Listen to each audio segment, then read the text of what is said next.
ओम शांति। देख रहे हैं हम दादी गुलजार के जीवन से जुड़ी हुई कुछ झलकियाँ। दादी गुलजार आज हम सबके बीच में नहीं हैं, लेकिन उनकी शिक्षाएं, उनका प्रेम, उनकी वो मधुरता और उनकी वाइब्रेशन आज भी हमारे साथ हैं। जैसे ही दादी गुलजार अव्यक्त हुई, वैसे ही हम सब के मन में बहुत सारे सवाल उठे। आज हम उन्हीं सवालों का जवाब आप सबके लिए लेकर आए हैं। हमारे साथ हैं ब्रह्मा कुमार के वरिष्ठ भ्राता सूरज भाई जी। आइए जानते हैं कुछ यज्ञ के गुहे सवालों के जवाब उन्हीं की ज़ुबानी। ओम शांति भाई जी। ओम शांति। भाई साहब, हमने ये सोचा भी नहीं था कि ये दिन हमको देखना पड़ेगा, और जब से दादी गई हैं हम सब के मन में कुछ प्रश्न आ रहे हैं कि अब आगे क्या होगा। क्योंकि लोग जो आते थे, सारी आत्माएं आती थी, वो दादी से जुड़े हुए थे, दादी के थ्रू बाबा को मिलते थे। तो अब दादी नहीं है तो ऐसा लगता है बाबा भी नहीं है, तो अब कैसे बाबा से मुलाकात होगी? देखिए, स्वयं रुद्र ने यानी शिव बाबा ने ये महान यज्ञ रचा, और ये यज्ञ रचा है सृष्टि परिवर्तन के लिए, यानी कलियुगी रात को दिन में बदलने के लिए। उसकी अपनी प्लानिंग है, उसको यहाँ के मनुष्य नहीं जान पाते हैं। 33 साल उन्होंने साकार ब्रह्मा के तन में आकर सबको ज्ञान दिया, योग सिखाया, पालना की, सेवाओं की शुरुआत की। लगभग 50 साल बाप दादा दोनों ने गुलजार दादी के तन का आधार लेकर बहुत जबरदस्त पालना की। मैंने वो सब समय अपनी आंखों से देखा है जी। वो जो परम आनंद था और गहन शांति की अनुभूति थी, परमात्म प्यार की अनुभूति थी। भगवान को तो लोग पुकारते हैं, जानना चाहते हैं, पर उसने जो हमें अपनापन दिया वो हमने इन आंखों से देखा और अनुभव किया है। तो ऐसा कुछ नहीं होता कि अब क्या होगा जी। पार्ट्स बदलते जाते हैं, खेल बदलता जाता है। जो 100 साल पहले थे वो आज नहीं है, जो अब हैं वो कुछ समय बाद नहीं रहेंगे। ये सृष्टि का नियम है। एक योग्य व्यक्ति जाता है, दूसरा योग्य व्यक्ति आ जाता है। ये संसार कभी योग्य व्यक्तियों से खाली नहीं होता है जी। यहाँ महान आत्माएं, पवित्र आत्माएं, तपस्वी सिद्ध पुरुष सदा ही रहे हैं और रहते आएंगे। नो डाउट दादी जी एक बहुत महान हस्ती थी। मैं सोचा करता हूँ, मैं कहूँ तो मैंने भी आज एक शेर बनाता तो नहीं था, पर बहनें बहुत बनाती हैं। हे गुलजार दादी, आपकी महिमा में मैं क्या कहूँ, आपको तो खुद खुदा ने चुना था अपने लिए। कितनी बड़ी चीज है, वो भगवान के काम आ गई, हम भी उसके काम आए हैं जी। लेकिन वो तो उनका रथ बन गई, और हमने देखा 8 घंटे, 10 घंटे, 12 घंटे, एक दिन 16 घंटे भी उनके तन में शिव बाबा रहे। एक महान शक्ति को अकोमोडेट करना, इट्स नॉट ए जोक। उनका ब्रेन बहुत पावरफुल था, उनकी स्थिति बहुत पवित्र थी। तो निसंदेह उनका जाना हम सब के लिए ऐसी बात तो है ही, क्योंकि वो इस संसार के लिए छत्र छाया थी। मैं तो कहूँगा वो संसार के लिए एक बिगेस्ट हस्ती थी। चाहे वो लास्ट 3-4 साल में तबीयत के अनुसार थोड़ी ढीली ढाली रही, पर वो एक महान योगिनी थी, और उनकी यहाँ उपस्थिति ही संसार को बल प्रदान करने वाली थी जी। लोग सोचते हैं बाबा आएगा या नहीं, बाबा तो 3 साल से भी नहीं आ रहा था। और बाबा का रोल अब दूसरा है, आत्माओं की पालना करने का, क्योंकि उसने साकार और अव्यक्त पाठ के द्वारा तैयार की है महान आत्माओं को जी। उन महान आत्माओं में 108 ही रतन है, थोड़े से बचे हैं जी। बाबा ने कह दिया है अंत तक भी 2-4 सीट खाली रखी जाती हैं। कोई भी तेज पुरुषार्थ करके विजयी बनना चाहे, माला का दाना बनना चाहे तो बन सकता है। तो दादी का जाना हुआ है, और निसंदेह बाबा ऊपर से वतन से सबकी अत्यधिक पालना 3 साल से भी कर रहा है, उससे पहले भी करता था, और आगे और ज्यादा करेगा। और मुझे वो विजन क्लियर है कि आगे इस महान यज्ञ का क्या होने वाला है, क्योंकि ये महान यज्ञ महान तीर्थ बनेगा, भारत महान तीर्थ बनेगा, भारत विश्व गुरु बनेगा। ये केवल पॉलिटिकल पार्टीज नहीं कर सकेंगे, स्पिरिचुअल पावर से सजी धजी आत्माएं ये काम कर सकेंगी। तो अगला रोल बाबा के मिलन का दूसरा है। निसंदेह वो अब शरीर में नहीं आएंगे, उनका वो अवतरण का पार्ट देह में प्रवेश करके पालना करने का पाठ तो पूर्ण हो गया है, ये फाइनल सत्य है। लेकिन अब दूसरी तरह से वो आत्माओं को भिन्न भिन्न अनुभव करा रहे हैं और कराएंगे। जी, तो अब बाबा मिलन जो साकार में होता था वो अब नहीं होगा। तो संस्था के बारे में जो अगर मैं देखूं कि संस्था की ग्रोथ है, क्योंकि लोग तो जुड़े थे इसीलिए जुड़े थे क्योंकि बाबा आते थे, तो अब आगे क्या होगा, कैसे लोग आएंगे, उनकी भावनाएं? देखिए, बड़ा ये प्रश्न है, सुंदर भी है और बिल्कुल प्रैक्टिकल है। नो डाउट के लोग बाबा के लिए यहाँ आते थे और अनेक ब्राह्मण वत्सों को एक झटका तो है। और इसमें एक रहस्य ये भी है कि ये खेल ऐसा बना हुआ है पुरुषोत्तम संगम युग का कि इसमें नई पावरफुल आत्माएं आती हैं तो पुरानी कच्ची कच्ची ऐसी वैसी ना छट जाती है। क्योंकि किसी भी ऑर्गेनाइजेशन में अगर कच्चे लोग बहुत हों तो उसमें चाहे करोड़ों की संख्या हो जाए वो ऑर्गेनाइजेशन पावरफुल नहीं होती। लेकिन उसमें 100 ही लोग महान हो, स्ट्रांग हो, विवेकानंद जैसे, तो वो 100 ही काफी हैं, चाहे सब भाग जाएं। वो ही संस्था को फिर से सुदृढ़ करने में समर्थ होते हैं और आगे लेके चलते हैं। अब लोग आएंगे जी। जो ज्ञानी हैं, मैं उनको इशारे में कह दूं, अपने इस देव देवियों से मिलने के लिए। अभी तो भक्त करोड़ों करोड़ों बाकी हैं। जैसे हम भगवान से मिलकर तृप्त हुए, भक्त अपने इस देव देवियों से मिलकर तृप्त होंगे। तो यज्ञ तो अभी जरूर लगता है कि थोड़ा नीचे चला गया है, लेकिन एकदम ऐसा ऊपर चलेगा कि लोग ऊपर सिर उठा के देखेंगे कि ये कहाँ पहुंच गए और संसार में सत्य ज्ञान ही रह जाएगा, आध्यात्मिक क्रांति आ जाएगी और ब्रह्मा कुमारी संस्थान टॉप पर होगा। विनाश की अगर बात करें तो अभी समय बहुत करीब आ गया है, थोड़ा सा समय बचा है, तो क्या ये इशारा है बाबा की तरफ से कि अब सब महापरिवर्तन का समय? देखिए, मुझे तो पहले ही आभास था कि 2020 से 2030 तक ये जो काल है ये युग परिवर्तन का है। जी। तो 2020 के शुरू में दादी जानकी ने देह त्याग किया। जी। एक महान योगिनी, सादगी, त्याग और तप से भरपूर आत्मा ने, तो कोरोना काल शुरू हो गया है और उसका भयावह स्वरूप सबने देखा है। कुछ चीजें खराब हुई तो कुछ चीजें अच्छी भी हो गई, देश के लिए भी, व्यक्तिगत के लिए भी, व्यापार के लिए भी, इकोनॉमी के लिए भी।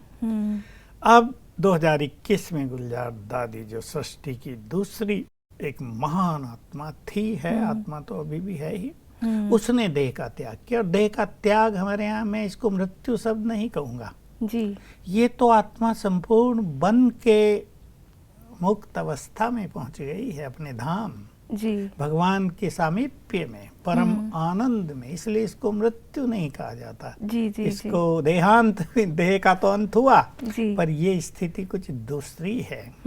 अब वो गई हैं, वहीं से वो बहुत कार्य करेंगे, निश्चित रूप से अभी सबका पुनर्जन्म भी होगा।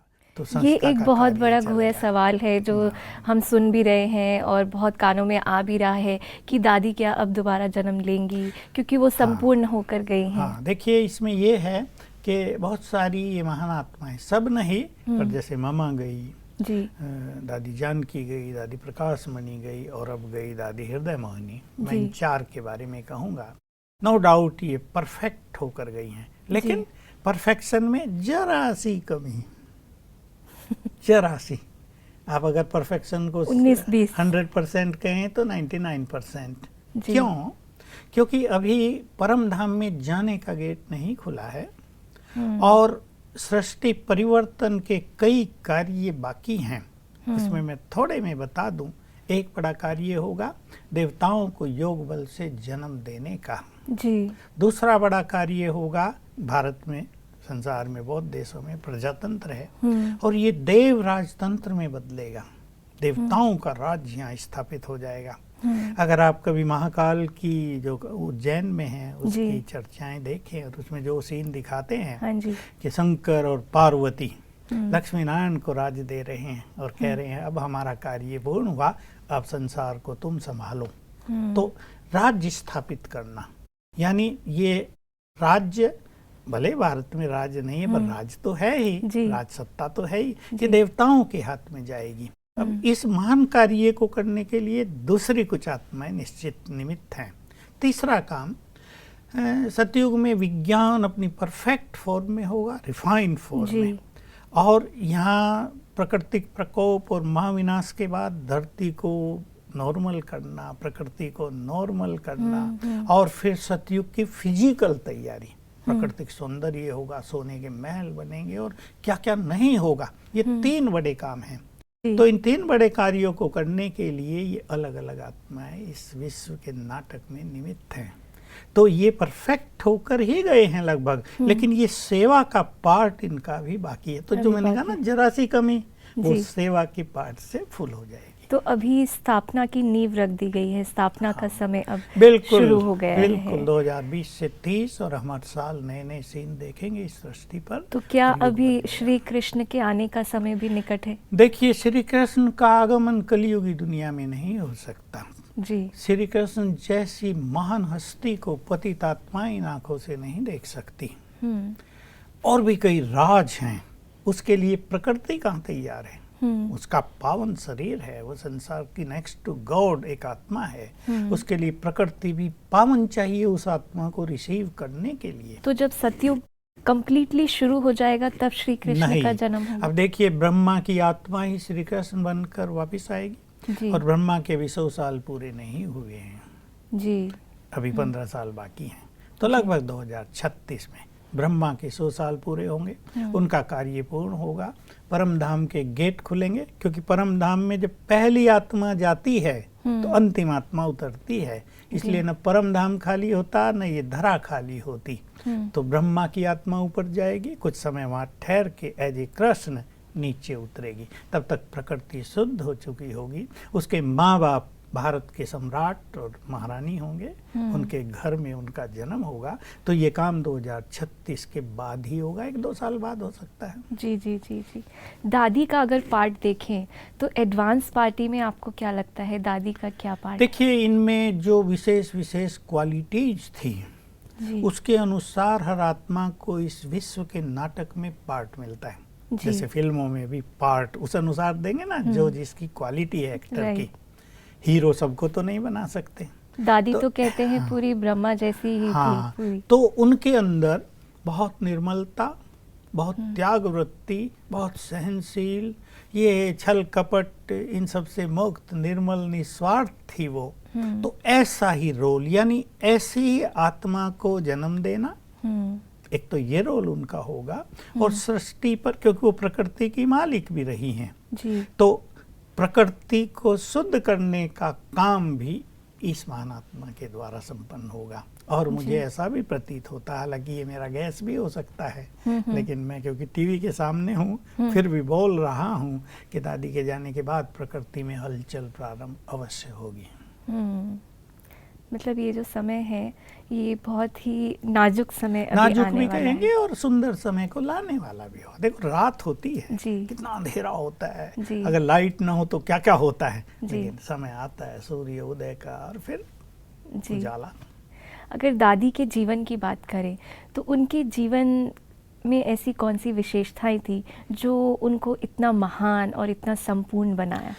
ये आपको बहुतों ने बताई होंगी। दादी एक बहुत ही परम पवित्र आत्मा, जिसे मैं कहूँ नेक्स्ट टू गॉड। अगर गॉड सुप्रीमली प्योर है, ओशन ऑफ प्योरिटी है, तो वो भी एक ऐसी आत्मा, जिसमें प्योरिटी संपूर्ण रूप से थी। इसलिए बुद्धि बहुत सॉलिड, बहुत रिफाइंड थी, डिवाइन थी। तो ज्ञान के गुह्य रहस्य उनके द्वारा हमें भी सब प्राप्त हुए। मैं तो समीप रहा हूँ, बहुत बिल्कुल समीप रहे हैं शुरू से। दादी यज्ञ में रहती थी और मैं भी रहता था, किचन में रोज आया करती थी हाथ सेकने के लिए, ठंड बहुत होती आबू में।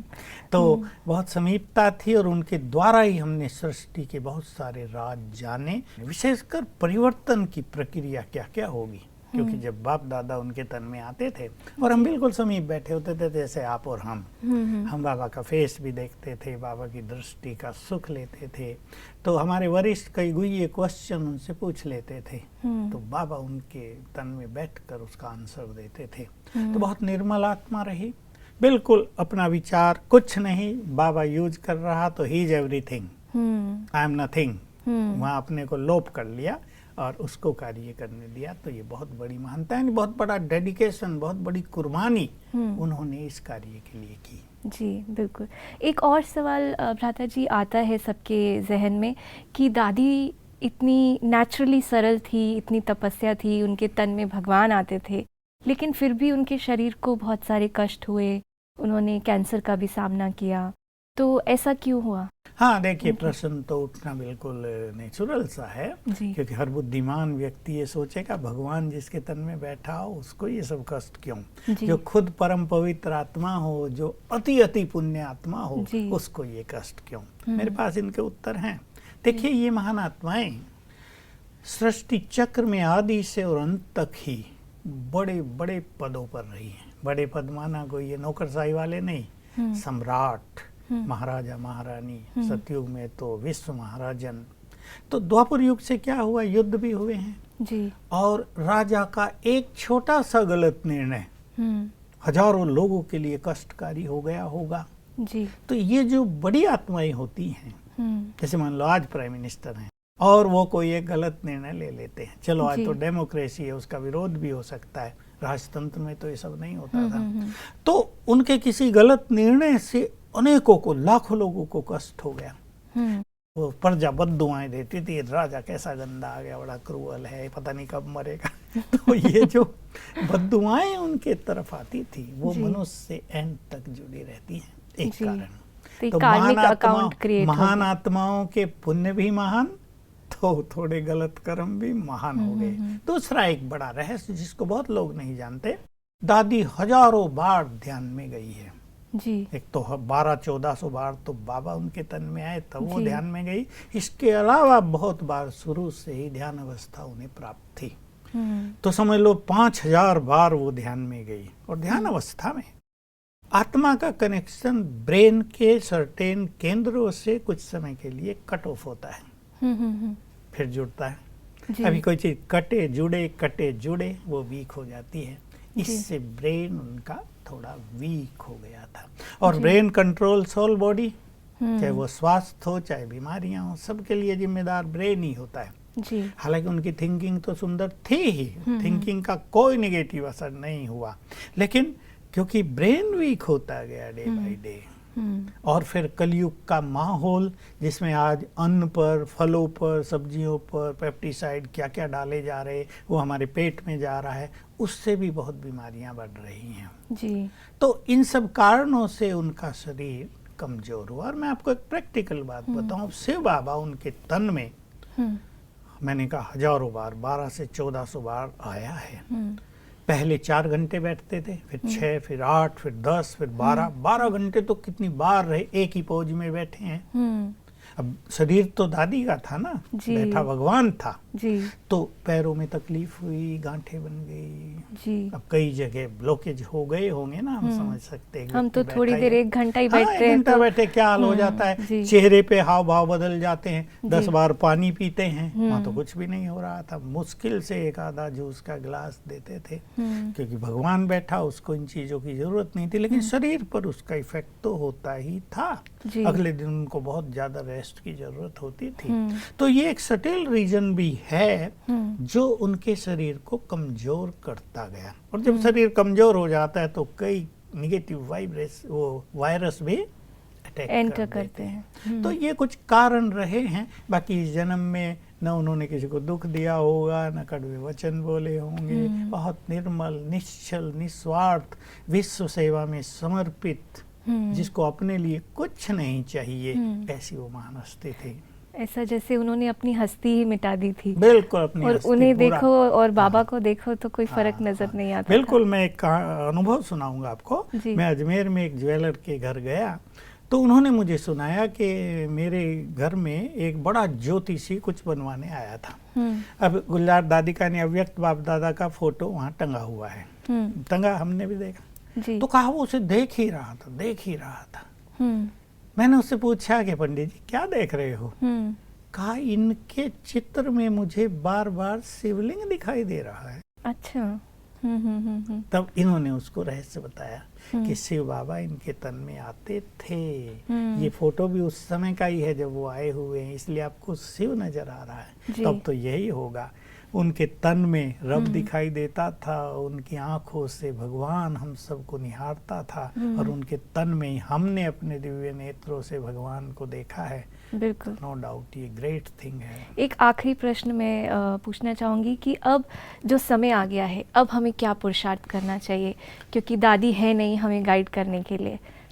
हम रोज भगवान की महावाक्य सुनते हैं जी वो गाइडेंस हमारे लिए सदा के लिए गाइडलाइन है, जी उस पर हमें चलना है।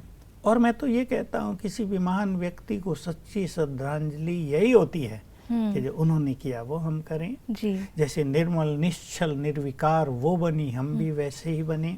जैसे उन्होंने भगवान के लिए डेडिकेट कर दिया अपने को, यानी मन को भी बुद्धि को भी तो शरीर को भी, वैसे ही हम भी करें। और जैसे वो योगिनी बनी हम भी महान योगी बने, तो इस संसार का जल्द ही कल्याण हो जाएगा। भ्राता जी, आज के प्रश्नों के आपने जो उत्तर दिए उससे हमारे काफ़ी चीज़ें अंदर की सुलझ रही हैं। आज की पूरी चर्चा के लिए आपका बहुत बहुत धन्यवाद। ओम शांति। जैसे कि जब हम गुलजार दादी की बात करते हैं तो हमने देखा कि दादी कैसे संपूर्ण होकर गई और भ्राता जी ने बहुत ही सरलता से हमारे प्रश्नों के उत्तर भी दिए, जो हमारे सवाल चल रहे थे उनको भी सुलझाया। तो मुझे लगता है दादी को सबसे बड़ी श्रद्धांजलि यही होगी अगर हम उनकी शिक्षाओं पर चले और अपने जीवन में भी वो परिवर्तन लेकर आए। फिर मिलेंगे। ओम शांति।